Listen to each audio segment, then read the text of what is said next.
আসসালামু আলাইকুম প্রিয় দর্শক আপনারা যে মুরগিটাকে দেখতে পাচ্ছেন, যেটা কিনা গলা উচ্চ করে হা করছে, অর্থাৎ নিঃশ্বাস নিতে পারছে না। প্রচণ্ড ঠান্ডা লাগাতে নিঃশ্বাস নিতে পারছে না। তো আমরা এটার জন্য ওষুধ আনতে যাব, দেখি কি ওষুধ দেয়। তো আমরা পশু হাসপাতালটা এদিন বন্ধ। তো হাসপাতালের সামনে যে ফার্মেসিগুলি থাকে, পশুদের ওষুধ যে ফার্মেসিতে বিক্রি করে, তো আমরা সেখানে চলে এলাম, দেখি আমাদের কী ওষুধ দেয়। আমরা আমাদের সমস্যাগুলো দেখাতে শুরু করলাম। দেখেন, মোবাইলে ভিডিও করে এনেছিলাম, সেটা দেখাচ্ছি। তো দেখি এরা আমাদের কী ওষুধ দেয়। প্রিয় দর্শক, এরা আমাদের ফার্স্টে যে ওষুধটা দিচ্ছে, সে ওষুধটা হচ্ছে মাইক্রোনিট। আপনারা হয়তো অনেকেই জানেন, এই মাইক্রোনিট খুবই কার্যকরী একটা ওষুধ। তো এই মাইক্রোনিটের সাথে আরও একটা ওষুধ দিচ্ছে, সেটা হচ্ছে পালমোগোল্ড। তো এই পালমোগোল্ড আর মাইক্রোনিট দুটোই খুবই কার্যকরী ওষুধ। এই পালমোগোল্ড আর মাইক্রোনিট দুটো একসাথে খাওয়ানোর পরামর্শ দিচ্ছে আমাদের। তো এ দুটো কম্বাইন করে খাওয়ানোর কারণ হচ্ছে, আমার মুরগিটা ভীষণ অসুস্থ, এই জন্য দুটো একসাথে করে কম্বাইন করে খাওয়াতে বলছে। তো এই ওষুধটা আমরা কিছুটা অল্প করে, বিশেষ করে যেটা আমার বেশি অসুস্থ, সেই মুরগিটাকে আমরা একটু আলাদা করে খাওয়াবো। তো এবং আমরা পর্যায়ক্রমে দেখব এটা কতটা কার্যকরী। তো প্রিয় দর্শক, আপনাদের প্রতি একটা অনুরোধ থাকবে, যারা আমার চ্যানেলটা এখনও সাবস্ক্রাইব করেন নাই, তারা আমার চ্যানেলটা সাবস্ক্রাইব করবেন, আমার পাশে থাকবেন। তাহলে হয়তো এমন আরও কার্যকরী ভিডিও আপনাদের আমি উপহার দিতে সক্ষম হব। তো প্রিয় দর্শক, আসলে মুরগির যে অসুখটা বেশি হয়ে থাকে, সেটা হচ্ছে ঠান্ডা। আপনারা চেষ্টা করবেন মুরগি যেন ঠান্ডা না লাগে। প্রিয় দর্শক, আমি এই ওষুধের পাশাপাশি অন্য আরও একটা ওষুধ দিয়েছি, সেটা হচ্ছে মুরগির ডিম পাতলা হওয়ার জন্য, ডিমের খোসা পাতলা হওয়ার জন্য একটা ওষুধ দিয়েছি। এই বিষয়ে আমি পরবর্তীতে আপনাদের ভিডিও করে দেখাবো। তো আমরা এবার ওষুধ খাওয়াই। দেখেন, এই ওষুধটার খাওয়ানোর নিয়ম: মাইক্রোনিট প্রতি 1 লিটার পানিতে 1 গ্রাম করে।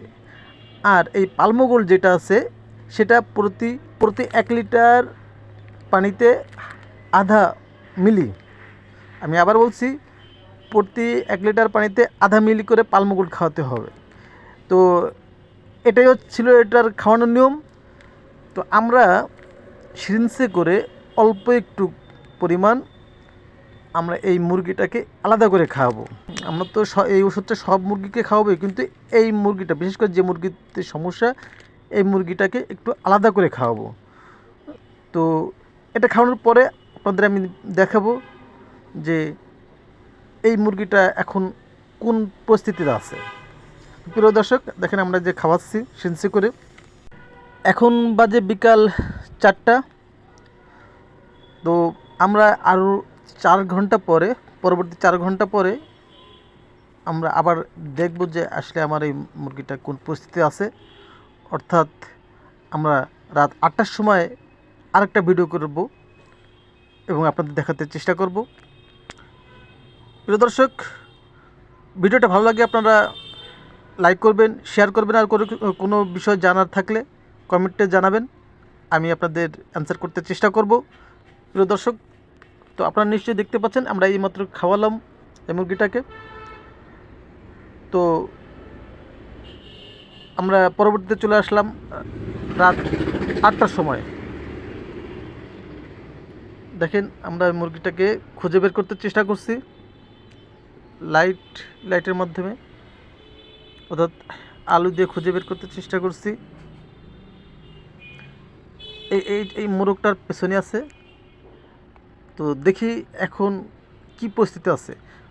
মনে রাখবেন, এটা হচ্ছে রাত 8টার সময়, অর্থাৎ ওষুধ খাওয়ানোর 4 ঘন্টা পরে আমরা দেখতে পাচ্ছি অনেকটাই ভালো। নিঃশ্বাস কিন্তু আগের চেয়ে সহজ, মানে নিঃশ্বাস নিতে আগের চেয়ে অনেক সহজ হয়ে গেছে। তো আমরা চেষ্টা করব আগামীকাল সকালবেলায় পরবর্তী আরেকটা ভিডিও করে আপনাদের দেখাতে চেষ্টা করব। তো প্রিয় দর্শক, এই মাইক্রোনিট এবং পালমোগোল্ড যে ওষুধ দুইটা, এটা খুবই শক্তিশালী এবং কার্যকরী ওষুধ। আপনার মুরগি যদি কখনও ভীষণ অসুস্থ হতে হয়, অর্থাৎ ঠান্ডা লাগে, তাহলে আপনারা এই দুইটা কম্বাইন করে খাওয়াতে পারেন। আর নইলে খুব বেশি না হলে সিঙ্গেল, অর্থাৎ একটা করে কিন্তু আপনারা খাওয়াতে পারেন, হয় মাইক্রোনিড নয় পালমোগোল্ড। তো প্রিয় দর্শক, আমরা এবার চলে এলাম পরবর্তী ভিডিও সকালবেলায়। তো দেখেন, সকাল 6টা, অর্থাৎ ওষুধ খাওয়ানোর 13 ঘন্টার পরে আমরা দেখতে পাচ্ছি আমার মুরগিটা কিন্তু অনেকটাই সুস্থ হয়ে গেছে, প্রায় 90% সুস্থ হয়ে গেছে। তো আমি এইভাবে মাইক্রোনিড বা পালমোগোল্ড কম্বাইন্ড খাওয়াই, আপনারা খাওয়াতে পারেন। প্রিয় দর্শক, ভিডিওটা ভালো লাগলে আমার চ্যানেলটা সাবস্ক্রাইব করে আমার পাশে থাকবেন। আপনারা পরবর্তী ভিডিওতে জানতে পারবেন ডিমের খোসা পাতলা হলে কী ওষুধ খাওয়াতে হয়। সবাই সুস্থ থাকবেন, সুন্দর থাকবেন। আল্লাহ হাফেজ।